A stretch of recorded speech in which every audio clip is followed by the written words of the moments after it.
नमस्कार दोस्तों, स्कूल प्रवेश चैनल में आपका बहुत बहुत स्वागत है। दोस्तों, आप अपने बच्चों का एडमिशन अपने आसपास के प्राइवेट स्कूलों में भी फ्री में करवा सकते हैं और क्लास 8 तक फ्री में पढ़ा भी सकते हैं।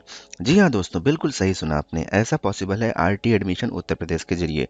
तो चलिए दोस्तों, आज की इस वीडियो में आपको ऐसी सभी जानकारियाँ हम देते हैं जो कि आपके बच्चे के फ्री एडमिशन के लिए एकदम ज़रूरी है।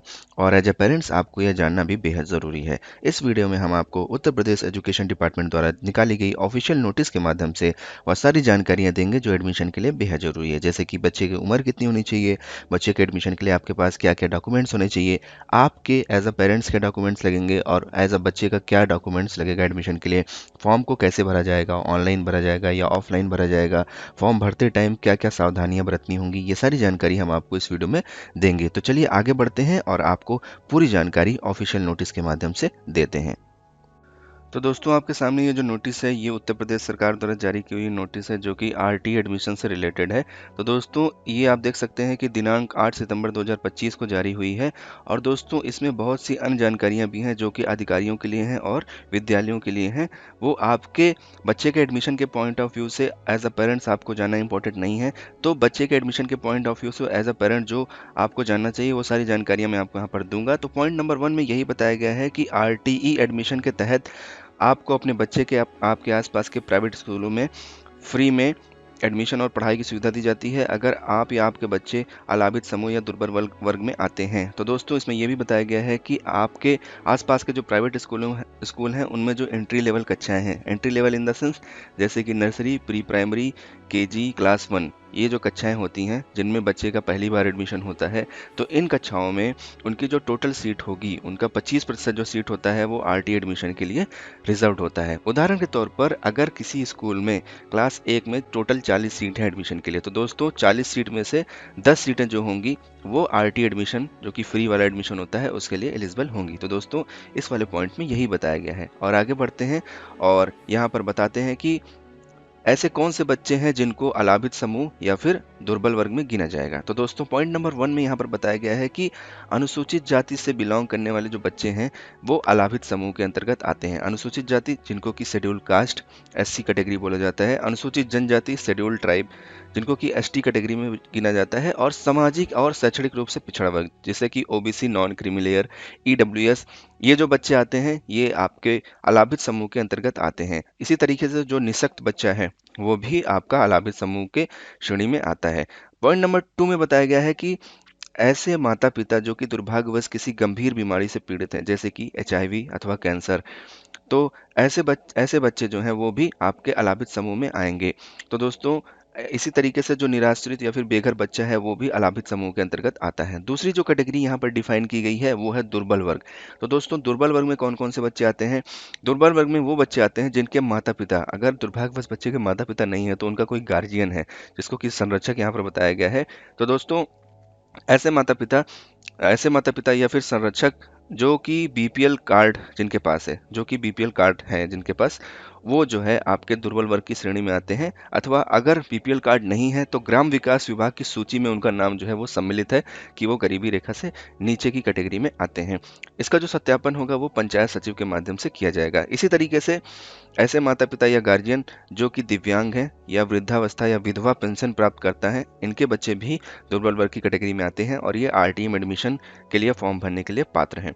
और दोस्तों, ऐसे माता पिता या फिर गार्जियन जिनकी मैक्सिमम एनुअल इनकम, अधिकतम वार्षिक आय, वो 1 लाख रुपए तक की हो, मतलब 1 लाख से ज़्यादा ना हो, 1 लाख से कम हो, तो ऐसे भी बच्चे जो हैं वो दुर्बल की कैटेगरी में आते हैं, दुर्बल वर्ग की कैटेगरी में फॉर्म को भरेंगे। इसी तरीके से दोस्तों, यहाँ पर बताया गया है कि अलाभित समूह या फिर दुर्बल वर्ग हेतु सक्षम अधिकारी के स्तर से निर्गत प्रमाण पत्र के आधार पर ही उक्त प्रवेश अनुमन्य किया जाएगा। तो दोस्तों, यहाँ पर बताया गया है कि अगर आप ये कैटेगरी को चूज करते हैं फॉर्म को भरते टाइम, चाहे आप दुर्बल वर्ग चूज करते हैं या फिर आप जो है अलाभित समूह चूज करते हैं, तो इससे संबंधित प्रमाण पत्र आपके पास होने चाहिए। उदाहरण के तौर पर अगर मैं आपको बताऊं, अगर आप जो है अनुसूचित जाति कैटेगरी से आते हैं या फिर आप OBC, non creamy layer category से आते हैं और आपने ये ऑप्शन चुना, तो इससे संबंधित बच्चे के माता पिता या फिर बच्चे का जो है वो कास्ट सर्टिफिकेट अवेलेबल होना चाहिए जो कि वैलिड होना चाहिए। तो इस आधार पर ही जो आपके बच्चे का एडमिशन होगा, वो बाद में जब डॉक्यूमेंट वेरिफिकेशन होगा तो ये आपको ओरिजिनली जो है वो प्रमाणित कराना पड़ेगा। अब दोस्तों, यहाँ पर चौथा पॉइंट जो बताया गया है विद्यालयों की पात्रता श्रेणी, ये जो है ये विद्यालय के लिए जानकारी है, तो ये आपके बच्चे के एडमिशन के पॉइंट ऑफ व्यू से इंपॉर्टेंट नहीं है। दूसरा जो पांचवा पॉइंट है वो यहाँ पर आयु सीमा बताया गया है, ये बच्चे की एज क्या होगी एडमिशन के लिए। तो दोस्तों यहाँ पर बताया गया है कि नर्सरी में एडमिशन के लिए बच्चा जो है वो 3 वर्ष कंप्लीट होना चाहिए, बच्चे की जो उम्र है वो 3 साल कंप्लीट होनी चाहिए या उससे अधिक, किंतु 4 वर्ष से कम होनी चाहिए। तो बच्चे की जो उम्र है वो 3 साल से कम नहीं होनी चाहिए और 4 साल से ज़्यादा नहीं होनी चाहिए नर्सरी में एडमिशन के लिए।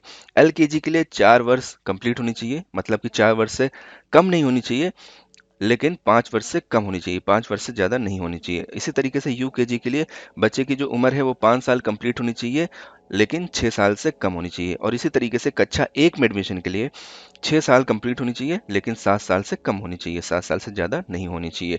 तो दोस्तों ये जो एज का कैलकुलेशन होगा वो आपका सेशन स्टार्ट होने के 1 अप्रैल से काउंट किया जाएगा। उदाहरण के तौर पर जैसे कि 2026-27 के लिए एडमिशन हो रहा है, ठीक है, या फिर 2027-28 के लिए एडमिशन हो रहा है, तो 1 अप्रैल 2027 में जो आपके बच्चे की एज होगी वही यहाँ पर वैलिड काउंट की जाएगी। तो दोस्तों इस तरीके से आपको एज कैलकुलेट करना है और इसी के आधार पर आपको अपने बच्चे का फॉर्म भरना है।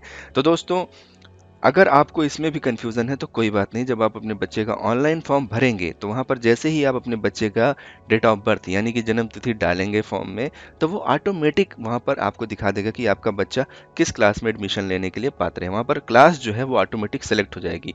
उदाहरण के तौर पर अगर आपने अपने बच्चे की डेट ऑफ बर्थ ऐसी डाली है कि उसका जो उम्र है वो 3 वर्ष से ज़्यादा और 4 वर्ष से कम में पढ़ रहा है, तो उसका जो क्लास है वो ऑटोमेटिक नर्सरी सेलेक्ट हो जाएगा। तो इसमें आपको ज़्यादा टेंशन लेने की ज़रूरत नहीं है। जब आप ऑनलाइन एप्लीकेशन फॉर्म भरेंगे तो वो ऑटोमेटिक आपको क्लास जो है वो अलॉट हो जाएगा। अब दोस्तों यहाँ पर जो छठवां पॉइंट है ये स्कूलों के लिए है, जिसके लिए आपको परेशान होने की ज़रूरत नहीं है। ये स्कूल इन जानकारी को स्कूल जो है वो समझेगा। इसके बाद दोस्तों यहाँ पर बताया गया है कि आवेदन प्रक्रिया कैसे आपको फॉर्म भरना है 8वें नंबर पॉइंट में।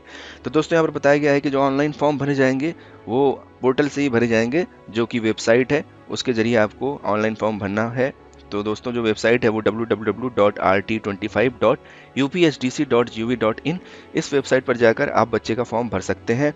उसके बाद दोस्तों यहाँ पर बताया गया है कि आवेदन पत्र में अभिभावक द्वारा अपना एवं बच्चे का आधार कार्ड नंबर अंकित किया जाएगा। तो दोस्तों यहाँ पर आप समझ लीजिए कि जो आवेदन पत्र है यानी कि ऑनलाइन एप्लीकेशन फॉर्म है वहाँ पर बच्चे के माता पिता और बच्चे का भी आधार कार्ड होना बेहद ज़रूरी है, क्योंकि उसमें आधार कार्ड नंबर जो है वो डाला जाएगा। इसके बाद इसको वेरीफाई करके आधार से लिंक बैंक खाते का विवरण अभिभावक को प्रदर्शित किया जाएगा। यानी कि ये उस प्रक्रिया के लिए है जब आपके बच्चे का एडमिशन हो जाएगा तो आपके बच्चे के जो ऊपर के खर्चे हैं स्कूल के, जैसे कि फ़ीस तो माफ़ हो जाएगी, फ़ीस फ्री रहती है, लेकिन जैसे कि अगर आपका बच्चा जो है वाहन से जाता है या फिर आपके बच्चे के यूनिफॉर्म के लिए, बैग के लिए इत्यादि के लिए जो सरकार की तरफ से 5,000 रुपये सालाना जो है वो अकाउंट में डाला जाता है। क्योंकि बच्चा अभी आपका छोटा है, माइनर है, तो उसका बैंक अकाउंट होगा नहीं, इसलिए माता या पिता के अकाउंट में वो पैसा डाला जाता है 5,000 रुपये। तो उसके लिए यहाँ पर आधार कार्ड की ज़रूरत होगी, जिसके ज़रिए जो है उनको जो है पेमेंट दिया जाएगा। इसी तरीके से दोस्तों अब आप देख सकते हैं कि यहाँ पर बताया गया है कि अलाभित समूह के लिए क्या क्या चाहिए। तो अलाभित समूह के लिए जो डॉक्यूमेंट चाहिए वो तहसीलदार द्वारा जारी जाति प्रमाण पत्र, यानी कि अगर आप अलाभित समूह के अंतर्गत आते हैं, जैसे कि अगर आप एससी कैटेगरी, एसटी कैटेगरी या फिर रिजर्व कैटेगरी से आते हैं, ईडब्ल्यूएस या फिर जो है OBC non creamy layer category से आते हैं, तो जो आपके तहसीलदार हैं उनके द्वारा जाति प्रमाण पत्र जारी किया हुआ होना चाहिए। इसी तरीके से अगर आप दुर्बल वर्ग में आते हैं तो दुर्बल वर्ग के लिए खाद्य एवं रसद विभाग से द्वारा जारी की गई गरीबी रेखा से नीचे के कार्ड धारक, आपके पास अंत्योदय कार्ड होना चाहिए, बीपीएल कार्ड होना चाहिए, या फिर तहसील स्तर से जारी वार्षिक आय प्रमाण पत्र आपके पास होना चाहिए। इसी तरीके से दोस्तों अगर निःशक्त एचआईवी अथवा कैंसर पीड़ित माता पिता का बच्चा है तो माता या पिता के लिए जो सीएमओ होते हैं, मुख्य चिकित्सा अधिकारी, उनके द्वारा एक मेडिकल सर्टिफिकेट जारी हुआ होना चाहिए जिस पर यह प्रमाणित होना चाहिए कि जो बच्चे के माता पिता या अभिभावक हैं वो एचआईवी अथवा कैंसर जैसे गंभीर बीमारी से पीड़ित हैं, अथवा जो बच्चा अगर निःशक्त है तो उसका भी यहाँ पर प्रमाण पत्र देना होता है। इसी तरीके से निराश्रित या फिर बेघर बच्चा है तो उसके लिए तहसीलदार द्वारा जारी किया हुआ प्रमाण पत्र होना चाहिए कि यह बच्चा जो है वो निराश्रित या फिर बेघर है। इसी तरीके से अगर माता पिता या संरक्षक दिव्यांगता की श्रेणी में आते हैं, वृद्धावस्था की श्रेणी में आते हैं या फिर विधवा पेंशन प्राप्त करता हैं और अगर अपने बच्चे का आरटी के लिए फॉर्म भर रहे हैं तो उनके पास दिव्यांगजन सशक्तिकरण विभाग, स्वास्थ्य विभाग, समाज कल्याण विभाग द्वारा जारी किया हुआ प्रमाण पत्र होना चाहिए। और इनको आपको बाद में एडमिशन जब आपके बच्चे का हो जाता है, यानी कि लिस्ट में नाम आ जाता है, तो उसको जो है क्रॉस वेरीफाई किया जाएगा ओरिजिनल के माध्यम से। तो ये आपके पास ओरिजिनल होने चाहिए। तो दोस्तों इसी तरीके से यहाँ पर बताया गया है कि जब आप अपने बच्चे का ऑनलाइन एप्लीकेशन फॉर्म भरेंगे, तो आप जब अपना एड्रेस डालेंगे, तो आपके एड्रेस के आधार पर जितने भी स्कूल आपके एरिया में आएंगे, उन सब की लिस्ट आपको दिखेगी। तो मैक्सिमम आप 10 स्कूल जो है वो चुन सकते हैं। तो पहले नंबर पर जो आप चुनेंगे, उसमें आपके बच्चे के एडमिशन के चांस सबसे ज़्यादा रहेंगे। तो वहाँ पर प्राथमिकता भी देखना होता है। पहले नंबर पे जब जो भी स्कूल आप डालेंगे, उसमें आपके बच्चे के एडमिशन के चांस सबसे ज़्यादा रहेंगे, फिर दूसरे में, फिर तीसरे में, चौथे में, पाँचवें में। तो स्कूलों का चुनाव करते समय आपको ये भी ध्यान रखना होगा कि जिस स्कूल में आप चाहते हैं कि आपके बच्चे का एडमिशन हो, उस स्कूल को सबसे ऊपर रखेंगे, यानी कि पहले नंबर पर रखेंगे। उसके बाद दूसरे, तीसरे, चौथे, पाँचवें, छठवें, सातवें जितने भी स्कूल आ रहे हैं, वो सारे स्कूल आपको वहाँ पर चूज़ करने होंगे, सेलेक्ट करने होंगे, ताकि हर किसी स्कूल में आपके बच्चे के एडमिशन की संभावना हो।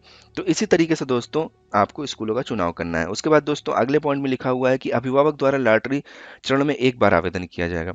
दोस्तों एडमिशन जो है वो 3 अथवा 4 चरणों में किया जाता है। उसकी एक एडमिशन शेड्यूल आती है, जो कि हम आपको बाद में दिखाएँगे। जैसे ही फॉर्म आता है, तो उसके साथ जो है एडमिशन शेड्यूल आता है कि प्रथम चरण, द्वितीय चरण, तृतीय चरण, चतुर्थ चरण। तो 4 चरणों में, कभी-कभी 3 चरणों में या फिर 4 चरणों में ये एडमिशन होते हैं। तो पहले चरण के लिए आपको आवेदन करना होगा।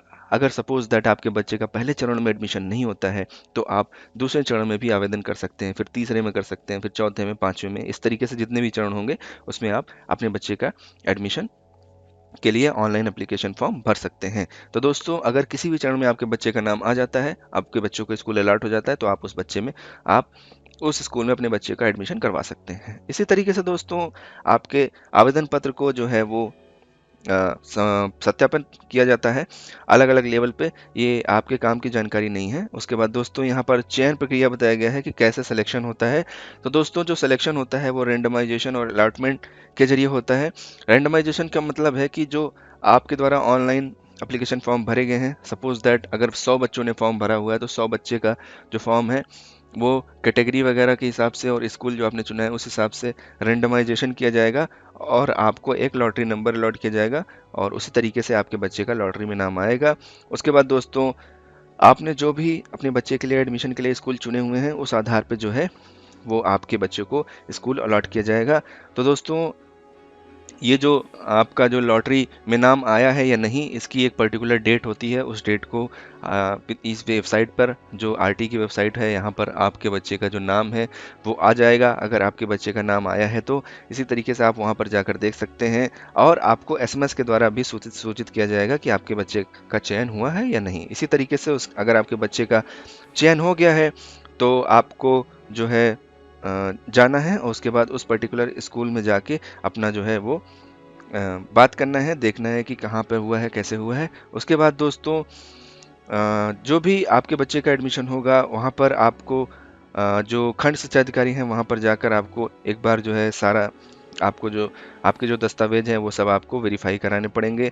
और दोस्तों अगर किसी भी प्रकार से अगर आपके बच्चों को एडमिशन नहीं दिया जा रहा है, या फिर आपको परेशान किया जा रहा है, फीस मांगा जा रहा है, या फिर पैसे मांगे जा रहे हैं, तो आप जो है इसकी शिकायत जो है वो आप पेरेंट लॉगिन के माध्यम से जिला बेसिक शिक्षा अधिकारी के सम्मुख कर सकते हैं। और अगर आपको कोई भी दिक्कत आ रही है, तो आप हमारे चैनल पर भी कमेंट करिए, हम आपकी पूरी मदद करेंगे इस तरीके की केसेस में। उसके बाद दोस्तों ये फिर विद्यालय के द्वारा वहाँ पर अपार आईडी वगैरह बनाई जाती है। ये विद्यालय के पॉइंट ऑफ व्यू से इम्पोर्टेंट जानकारी है। उसके बाद दोस्तों यहाँ पर बताया गया है कि आपके बच्चे का जो फीस है वो प्रतिपूर्ति की जाती है सरकार के द्वारा, और इसी तरीके से 5,000 रुपये जो है वो बच्चे के माता पिता के अकाउंट में भी भेजा जाता है, जिसके जरिए बच्चे जो है अपनी जो बेसिक चीज़ें हैं, जैसे कि स्कूल का बैग है, नोटबुक है, ड्रेस वगैरह, यूनिफॉर्म वगैरह, वो सब खरीदेंगे। उसके बाद दोस्तों यहाँ पर एक और इम्पोर्टेंट जानकारी है। यहाँ पर बताया गया है कि एक बच्चे के लिए जो पर मंथ जो फीस है वो सरकार के द्वारा अधिकतम 450 रुपये, 450 रुपये 12 महीने के लिए निर्धारित है। तो दोस्तों अगर किसी बच्चे का जो फीस है वो 450 रुपये से ज़्यादा होगा, तो वो 450 रुपये ही विद्यालय को दिया जाएगा। लेकिन ऐसा नहीं है कि जो बचा हुआ पैसा है वो विद्यालय आपसे मांग करेगा, ऐसी कोई बात नहीं है। तो दोस्तों आपके बच्चे की जो फीस है मंथली, वो बिल्कुल माफ़ होगी। और दोस्तों आपको किसी भी तरह का जो फीस है वो विद्यालय को नहीं देना है। अगर विद्यालय मांगता है तो फिर उसके खिलाफ जो है ये कार्रवाई की जाएगी। तो आपको जो है जो किसी भी तरह की फीस जो है वो विद्यालय को नहीं देना है। और इसी तरीके से दोस्तों 5,000 रुपये यहाँ पर बताया गया है कि बच्चों के पाठ्य पुस्तकों, अभ्यास पुस्तिकाओं एवं यूनिफॉर्म आदि के लिए जो है वो बच्चे के अभिभावक के अकाउंट में डाले जाते हैं। तो दोस्तों इस तरीके से आप देख सकते हैं कि इसमें ये जो आपको लाभ मिलता है वो आरटीई के तहत ये लाभ मिलता है। उसके बाद दोस्तों यहाँ पर सब बताया गया है कि आप किस तरीके से यहाँ पर शिकायत वगैरह कर सकते हैं अगर आपको कोई दिक्कत होती है तो। दोस्तों ये एक ऑफिशियल नोटिस थी जिसके जरिए हमने आपको सारी जानकारी दी। दोस्तों हम आपको अलग से हर एक पॉइंट का एक अलग अलग वीडियो आपके पास लेकर आएंगे। और दोस्तों आपकी जानकारी के लिए बता दें कि जो ऑनलाइन एप्लीकेशन फॉर्म है वो आपके दिसंबर महीने में आ सकते हैं। तो दोस्तों आप अपने सारे डॉक्यूमेंट्स वगैरह जो तैयार रखें। बच्चे का जो जन्म प्रमाण पत्र है वो आपके पास होना चाहिए। और अगर जन्म प्रमाण पत्र नहीं है तो फिर आंगनवाड़ी का अभिलेख या फिर आपका जो है आप एक जो है एफिडेविट पर भी लिखवा कर दे सकते हैं कि हमारे बच्चे की जन्म तिथि ये है, उसको भी as a consider birth certificate जो है माना जाएगा। तो दोस्तों इस तरीके की ये सारी जानकारी थी जो आरटी एडमिशन उत्तर प्रदेश के लिए बहुत ही ज़्यादा ज़रूरी थी। उम्मीद करते हैं कि आपको सारी चीज़ें समझ में आ गई होंगी। अभी भी अगर आपको कोई डाउट है तो आप नीचे कमेंट बॉक्स में कमेंट करके पूछ सकते हैं। बाकी हम अब लगातार आरटी से संबंधित जो वीडियोस हैं वो डालते रहेंगे। आपके एक एक छोटे छोटे पॉइंट को भी वीडियोस के माध्यम से क्लियर करेंगे। और दोस्तों आपको एक बच्चे का ऑनलाइन एप्लीकेशन फॉर्म भर के भी दिखाएंगे कि किस तरीके से आपको ऑनलाइन एप्लीकेशन फॉर्म खुद से भरना है। तो दोस्तों अगर आप अपने बच्चे का फॉर्म खुद से भरते हैं तो उसमें गलती के चांसेस कम होते हैं और आपके बच्चे के एडमिशन के चांसेस बहुत ज़्यादा होते हैं। तो मैं एक स्टेप बाय स्टेप आपको एक वीडियो गाइड करके दिखाऊंगा कि किस तरीके से आपको अपने बच्चे का फॉर्म भरना है। तो दोस्तों अगर आपके बच्चे की एडमिशन हो जाते हैं आरटी के तहत फ्री वाले, जिसमें कि आपको एंट्री लेवल की कक्षाओं में फ्री में एडमिशन मिलेगा और क्लास 8 तक फ्री में उस बच्चे का एजुकेशन होगा, तो हमको भी बहुत ज़्यादा खुशी होती है कि हमारे चैनल के माध्यम से हमारी दी हुई जानकारी के आधार पर किसी बच्चे का एडमिशन हो गया है जो कि अच्छे से अपनी पढ़ाई कर रहा है। तो दोस्तों आप जो है इसमें थोड़ा एफर्ट डालिए, हम भी अपनी पूरी कोशिश करेंगे ताकि जो है बच्चों का एडमिशन टाइमली जो है स्कूलों में हो जाए और बच्चे अपनी पढ़ाई पूरी कर सकें। तो दोस्तों आप इसमें हमारा साथ दे सकते हैं, इस वीडियो को लाइक कर सकते हैं और इस वीडियो को ज़्यादा से ज़्यादा अपने आसपास लोगों में, अपने रिश्तेदारों में, दोस्तों में शेयर कर सकते हैं ताकि ऐसे वो बच्चे जो कि पैसे की कारणवश जो है वो पढ़ाई नहीं कर पा रहे हैं, जिनके पास पैसे की कमी है, बच्चे जो है टैलेंटेड हैं लेकिन वो पैसे की कमी की वजह से आगे नहीं बढ़ पा रहे हैं, तो वो अपनी पढ़ाई जो है आरटी के तहत करके जो है अपनी पढ़ाई को पूरी करें। तो दोस्तों उम्मीद करते हैं कि ये वीडियो आपके लिए ज़रूर लाभकारी साबित होगी। आगे जो भी जानकारी होगी वो हम आपको अपडेट करेंगे अपने चैनल पर वीडियोस के माध्यम से। इस वीडियो में अपना कीमती समय देने के लिए आपका बहुत बहुत धन्यवाद। दोस्तों उम्मीद करते हैं कि इस वीडियो से आपको ज़रूर कुछ ना कुछ फ़ायदा होगा। तो दोस्तों हमारे चैनल को सब्सक्राइब करिएगा, बेल आइकन जो नोटिफिकेशन वाली घंटी वाला निशान है उसको ज़रूर दबाइएगा ताकि सभी वीडियोज़ जो है आपको टाइमली आपके मोबाइल पर आपके सामने मिलें। तो मिलते हैं अपने अगले वीडियो में एक नई जानकारी के साथ। तब तक के लिए bye bye, take care, thank you so much.